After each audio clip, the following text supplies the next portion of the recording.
down. I'm going to visit Washington State. Never been over there before, so let's see. And I'm already kind of in vicinity, so a good portion of the drive will be here in the Montana side, and then little bit of Idaho, which I was before in Idaho, and then Washington State, which I never been before. Now I don't know if I'm gonna go all the way to Spokane or not. We'll see. It all depends on what kind of mood I'm going to be. Kalispell is out there. There is the airport. I see the planes coming and going, and so on. So this is uncharted territory for me right now.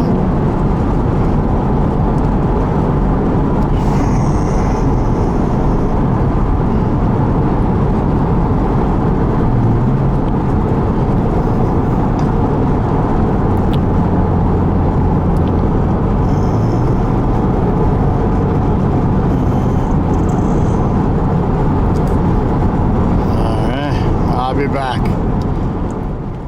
The defense budget should be related to the threats the country faces, not nice the size of its nature economy. If a country's GDP grows by 30%, she writes, it has no reason to spend 30% more on its military. To the contrary, unless threats worsen, you would expect that over time, defense spending as a percentage of a growing economy should decline. The United States faces a world in flux, to be sure, but surely not a more dangerous world than during the Cold War. It now spends more than the next 10 countries in the world put together, 6 of which are close allies like Britain and France. And the real threats of the future, cyber wars, space attacks, require different strategies and spending. And yet, Washington keeps spending billions and billions on aircraft carriers and tanks. In the case of the latter, Matthews points out, the Army tried to get Congress to stop spending on new ones. It has more than 6,000 tanks. No luck. There are even more fundamental questions about the structure of the Pentagon. Why do we have an Air Force if the Army, Navy, and Marines each has its own Air Force? Why does every service have its own representative to lobby for spending in Congress? Dwight Eisenhower was the kind of Republican who had a pragmatic skepticism about government.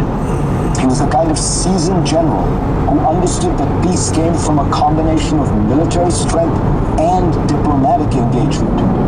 That was why in his farewell address, he spoke about the dangers of the military-industrial complex. 60 years later, it looks like one of the most prophetic warnings any president has ever made. For more, go to cnn.com/Fareed and read my Washington Post column this week. And let's get started.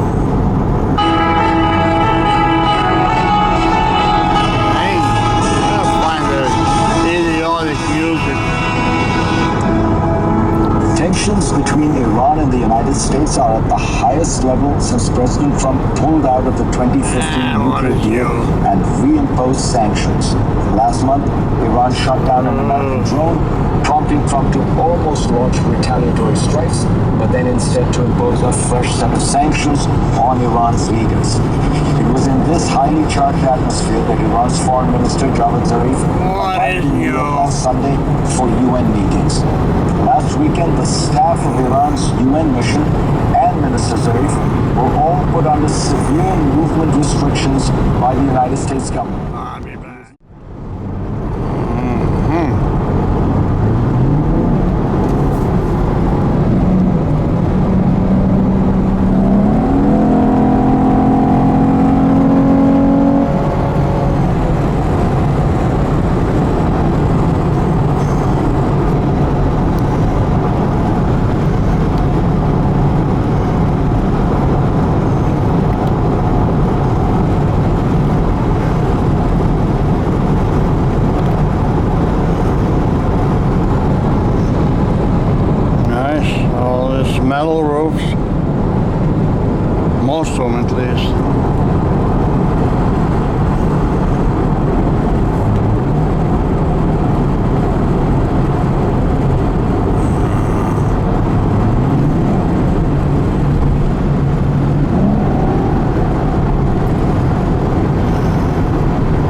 Western Montana. Pretty soon it's gonna be Idaho, just a one strip virtually.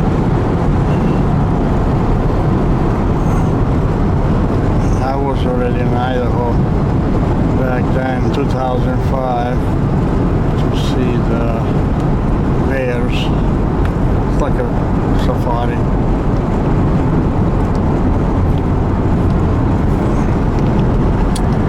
Then pass through,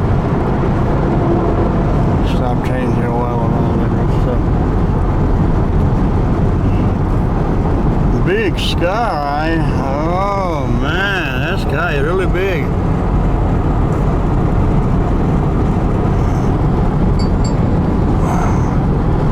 Alright, so let me see what this phone over there, what it wants. I'll be back.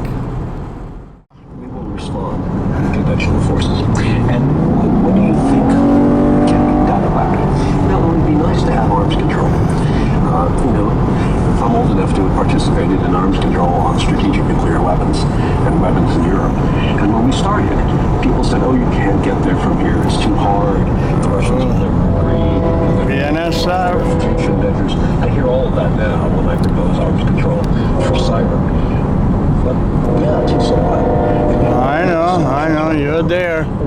I'm here. And the Trump administration has eliminated the people in the State Department who are doing that. The Trump administration eliminated the position in the White House. Construction again. The argument people would make is, unlike arms control, nuclear weapons, the problem here is you can get attacked. You cannot know where it came from. They can plausibly deny it. The damage is sort of difficult to, Ooh. Curves. Beautiful nature.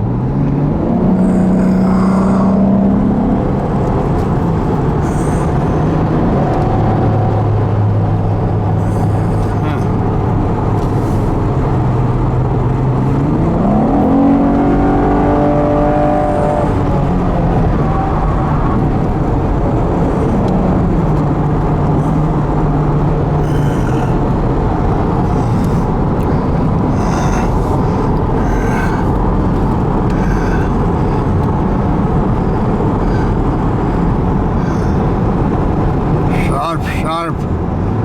No doubt about it.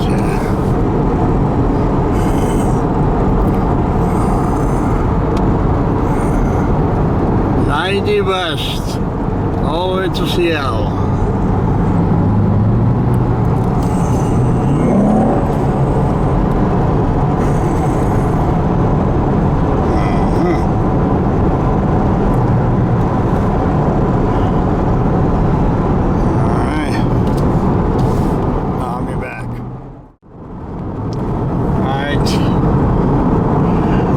Says 60 more miles until Spokane. So the border between Idaho and Washington should be any moment around here.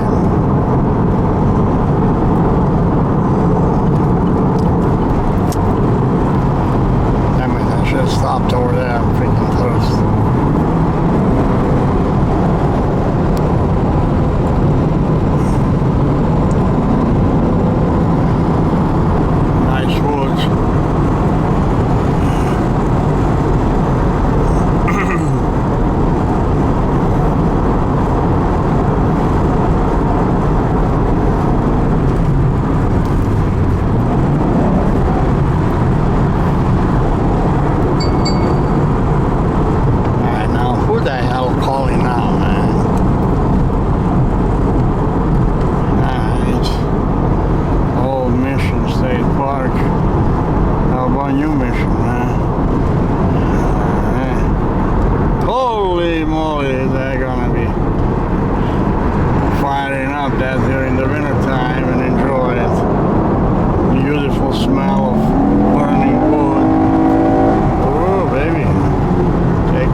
miles an hour.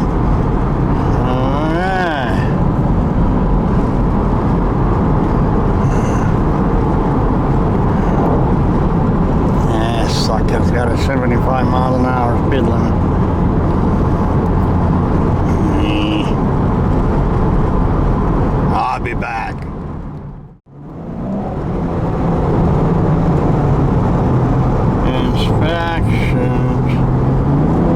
said that they're inspecting those boats so often, but especially coming from the different states because of those freaking measles, I guess, or mussels, or whatever the hell you call them, and Asian carp.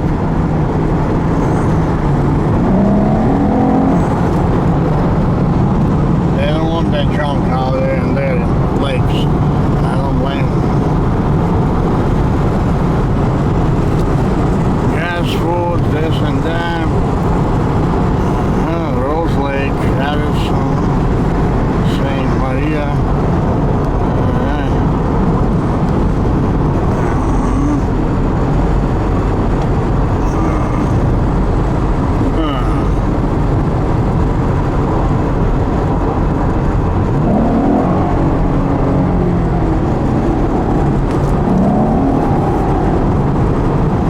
Holy shit. Look at that. Willis.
Pretvori ovo kamionče svoje frižider jebać. Ja, bega jebote kurac.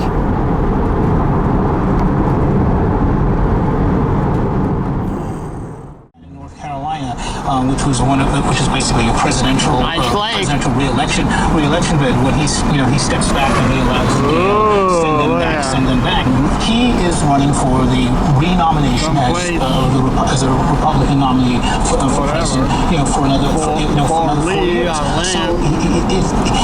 So yes, it's coming from Donald Trump, but it's Donald Trump as president of the United States. It's Donald Trump as the head of the party. Let me get Emily to weigh in on all of this because Emily's down there in D.C. And Emily, there are many people who are arguing whether this could have long-term impact on the Republican Party. And his poll numbers in the South are up since all of this happened. Look, first of all, what we're seeing is the most regular, if there's anything regular about Trump, but the most regular series of events where Trump says something that is racially charged, that is out of line, that is obnoxious, that is fear-mongering. Next step, his surrogates try to clean it up. They say it's about policy. They say it's not real him.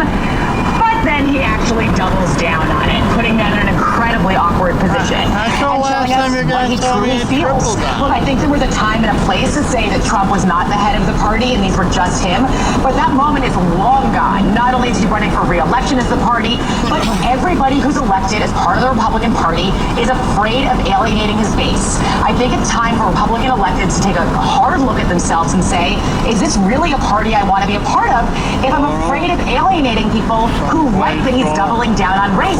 Look, the House was given the opportunity this week to vote and say, was a specific tweet racist?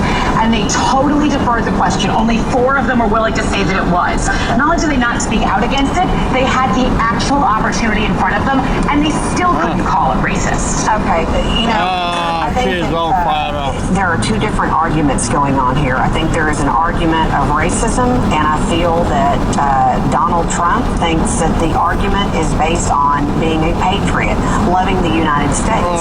So that there are two conversations going on. There are conversations which they're proving examples of how racist Donald Trump is and how racist. I am so glad you brought that point out about the tension between the racist part and versus the patriot part.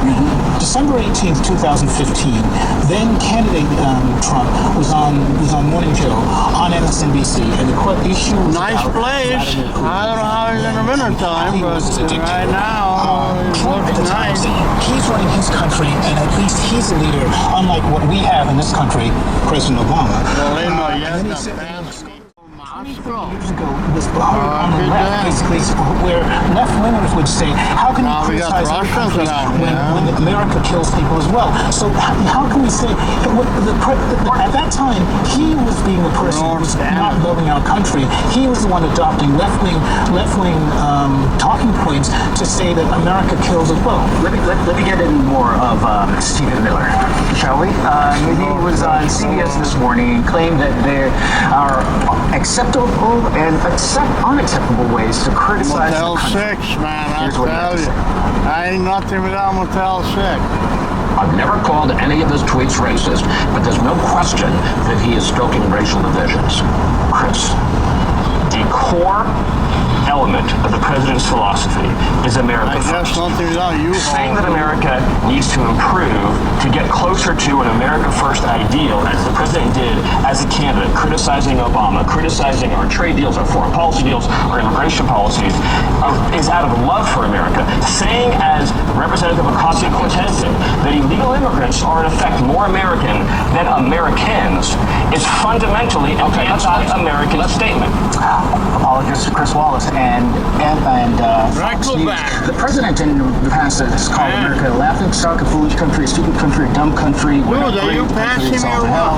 Our military sort of, I could go on, and garbage. We've been taken advantage of. Yes. And so, what do you make of patriotism, the talk? Yeah, it's part of the surrogate cleanup, right? Like, he just came out. He tried to other them. And everything Trump, I think what we're seeing here is the Trump strategy for re-election now. If there was any question as to whether he was going to pivot to be more centrist in an attempt to represent the country as the president, that's out the window. If there is any attempt to believe that he is going to try to pivot once again to run as uniting the country, represent the entire country, we can now officially say that that's out the window. Oh, yeah. I mean, the entire premise of making America great again is to say that he is not great right now, by the way. And he is running on entirely identity politics. They can call it anti-immigration, they can call it border security, they can call it whatever they want, but at the end of the day, it's all identity politics that he's running on. And we now see that his re-election campaign is rooted in doubling down on that and without actually making any attempt to reach across to anybody else. So, you're the strategist, you're the Republican strategist here, Noah. Rahm Emanuel, the former mayor of Chicago and chief of staff for President Obama, had an op-ed this week that said only 2 presidents have won re-election, and they only done so by going to the center and moved to the center. It does appear as if Donald Trump is not choosing to do that whatsoever. Will there be at some point in the next 18 months or so that he will realize that sort of thing in history?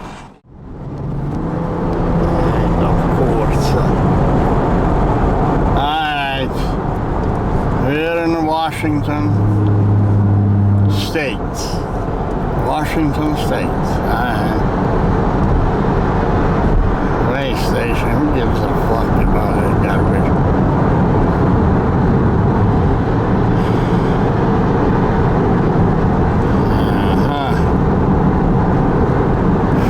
So, what is unique about this state now, where I am right now, is that this is as further west I ever been.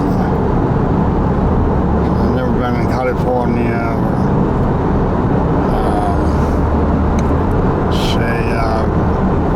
Seattle. That's what Washington State is. I mean, Seattle is in Washington State, Oregon, or whatever, say states like that.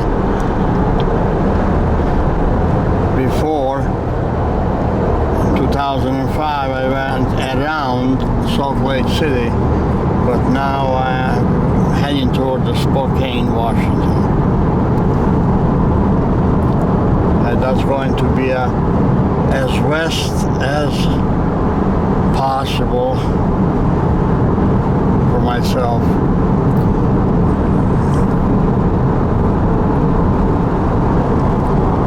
Washington State.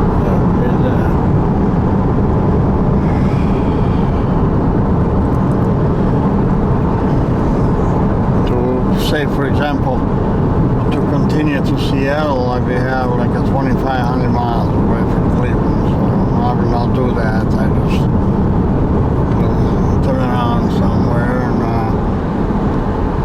since I have nothing else to do, I might decide to go and try to touch the piece of Oregon and say, oh, look at that, baby. Oh, this one is black. Chevy Camaro. Well, this baby here is a 2019. I don't know about his.